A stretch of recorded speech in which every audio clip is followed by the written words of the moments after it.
Самые шоколадные маффины с вишней и кусочками шоколада. Сверху хрустящая корочка, как у брауни. Получаются мягкие, сочные, очень ароматные. Идеальны к чаю или кофе.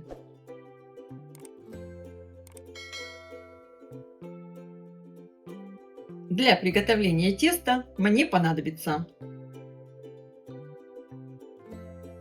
в муку всыпаю какао и также всыпаю разрыхлитель для теста и соду. Хорошо перемешиваю. Я использую в рецепте и соду, и разрыхлитель для теста. Так тесто получается более воздушным и нежным. Разрыхлитель и сода действуют по-разному. Разбиваю в миску 2 крупных яйца. Всыпаю сахар. Я использую тростниковый, можно использовать и белый. Щепотка соли и экстракт ванили. Можно заменить ванильным сахаром. Хорошо все перемешиваю венчиком. Для приготовления этого теста абсолютно не нужен миксер. Все очень быстро. Добавляю сметану. Сметану можно использовать любой жирности. Или, если хотите, можно заменить ее кефиром. Но со сметаной получается такой более сливочный вкус. Добавляю растопленное сливочное масло и растительное масло без запаха. Растительное масло придаст тесту больше влажности. Вливаю молоко.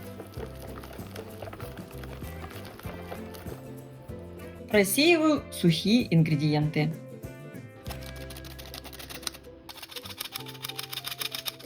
Очень важный секрет в приготовлении этого теста: не надо его долго вымешивать. Просто все быстро соединяем. Если даже останутся небольшие комочки муки, в этом нет ничего страшного. Вот такое тесто должно получиться. И сейчас в него можно добавить самые разные добавки. Я в тесто хочу добавить немного вишни. Она у меня замороженная. Добавляю к вишне пол-столовой ложки муки и перемешиваю. И также я буду добавлять черный шоколад. Содержание какао 65%. Аккуратно все вмешиваю. Опять-таки, не надо ничего долго перемешивать. Все очень быстро. Я заранее подготовила форму для маффинов. В каждую ячейку выложила пергаментную бумагу. Просто вот такой квадрат пергаментной бумаги, который я разрезала. И выкладываю тесто при помощи 2 ложек. Я распределяю все оставшееся тесто по формам. Формы у меня заполнены достаточно полно. Маффины получатся высокие. И теперь я все отправляю в хорошо разогретую до 180 градусов духовку примерно на 25-30 минут.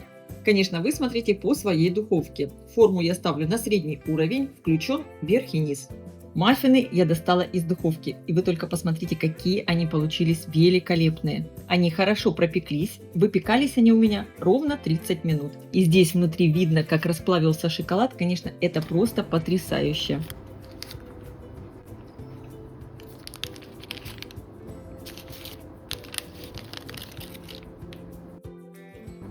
Сверху хрустящая корочка, как у брауни.